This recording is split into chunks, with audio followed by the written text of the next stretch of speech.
हिकिड़ी ज़हनी ग़ुलामी खे कंटिन्यू करियूं था। दुनिया में का बि लैंग्वेज, का बि ॿोली सिखण जो मुद्दो आहे 6 महीना। हिते 18 साल अंग्रेज़ीअ खे असीं पाण सां गॾु घेलींदा इदारनि मां असांजा स्टूडेंट निकिरनि था। जॾहिं उहे मास्टर्स करे ॿाहिरि निकिरनि था त अंग्रेज़ी जा 2 जुमिला बि उन्हनि खे ॻाल्हाइण लिखणु सवला कोन था अचनि। इहो छा आहे? अॼु ज़ैबिस्ट मां मास्टर्स करे वियो, सिंध यूनिवर्सिटी मां करे वियो, मेहरान यूनिवर्सिटी मां मास्टर्स करे जॾहिं हू PhD वञे थो करणु चाइना में, त हू 6 महीननि में पहिरीं चाइनीज़ लैंग्वेज सिखे थो। ऐं जर्मनी वञे थो, जर्मनी में 6 महीना जर्मनी ॿोली खे टाइम थो ॾे। ऐं हू एतिरो अहल थी थो वञे जो हुन में हू पंहिंजी 4 सालनि जी रिसर्च करे ऐं PhD डिग्री वठे थो। हीअ आख़िर हिते असां सां कहिड़ी मुसीबत आहे जो असीं इन सॼे बुखार मञा, इन फीवर मञा निकिरूं ई कोन था, लैंग्वेज फीवर मञा, कॉम्प्लेक्स मञा, ऐं प्रोफेशन थियूं ई कोन था। कंहिं ॿोलीअ में न सिधी थी सवली अचे, न उर्दू चङी था ॻाल्हाए सघूं जहिड़ी अब्दुल रशीद साहिबु ॻाल्हाए थो, न अंग्रेज़ी फज़ीलत में ॻाल्हाए ऐं पढ़ी सघूं था। माना न असीं रहियासीं सिंधीअ जा, न रहियासीं उर्दूअ जा, न रहियासीं अंग्रेज़ीअ जा। वफ़ाक़ी हुकूमत लेखे कोन थी, नवाज़ शरीफ़ जो दौर हो, उहा स्पेक डाउन थी वई, उतां खां रेज़ोल्यूशन हली वई, खणणु कोन ॾिनऊं, कमेटियुनि में रुलाए छॾियूं।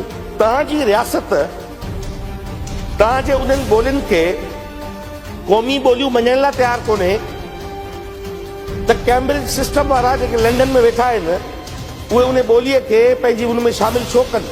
इहे साॻी इंडिया में तमिलनाडु में पढ़ाया वञनि था प्राइवेट स्कूल्स, इहे साॻियूं इंटरनेशनल चैन्स जेके आहिनि इहे साॻियूं इंडिया में मौजूदु आहिनि, उते पंहिंजी मदर लैंग्वेज में पढ़ाइनि था।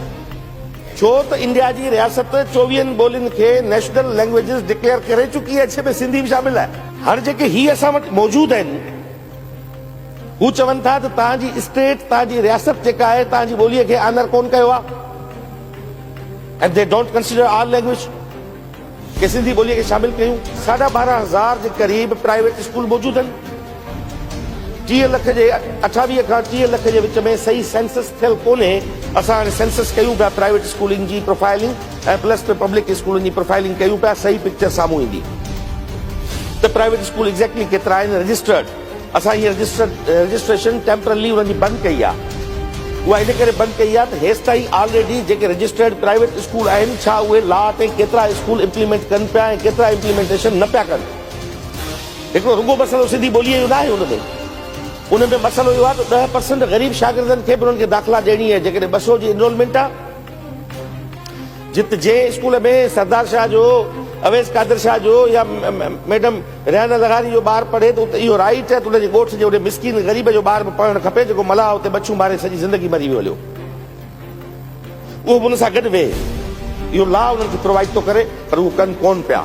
ईअं असीं चवंदासीं त सलीस सिंधी जेका आहे उहे असांजा उर्दू ॻाल्हाईंदड़ भाउर जेके आहिनि उहे बि सलीस सिंधी पढ़नि त उन्हनि जा ॿार घटि में घटि कराचीअ मां निकिरी जेकॾहिं नूरियाबाद पुॼंदा, इहो कोन चवंदा मैं सिंध गया था और सिंध से वापस लौट के आ रहा हूँ, वो नूरियाबाद को सिंध नहीं समझेगा, वो कम से कम मोइंजो दड़ो तक जाएगा और कारूंजर के हिल्स तक भी जाएगा कि वो भी वहां पे भी सिंध है और शिकारपुर भी सिंध है। तव्हां असांखे सपोर्ट इहा करियो कंहिं बि स्कूल जो प्रिंसिपल जेकॾहिं उहो पेरेंट्स दाख़िला लाइ वञे थो उन वटि त पहिरीं त तवको इहा रखनि था हू त असांखे एडमिशन मिली वञे, पर हिकिड़ो सवाल करण जो हर पेरेंट खे राइट आहे त उन प्रिंसिपल खां पुछनि त भई तव्हां सिंधी छो कोन पिया हिते एंश्योर कयो, पढ़ायो छो कोन पिया, जे न त हू पंहिंजी शागिर्द पंहिंजे औलाद खे दाख़िल न कराईंदुसि। हू कमाई लाइ वेठा आहिनि, हू फी लाइ वेठा आहिनि, जे हुननि खे सुबुह जो फी न मिलंदी, सुबुह जो पैसा न मिलंदा, जेकॾहिं उहे पंहिंजा ॿार ॿाहिरि वठी वेंदा त सुबुह जो स्कूल कीअं हलंदा? हाणे ॿई पासा लेखूं असांजे ॿिन्ही पासनि खां आहिनि। असांजे इम्प्लीमेंटेशन जो सवाल बि आहे, सोसाइटी मां बि असांखे इहो साम्हूं शइ अचे थी।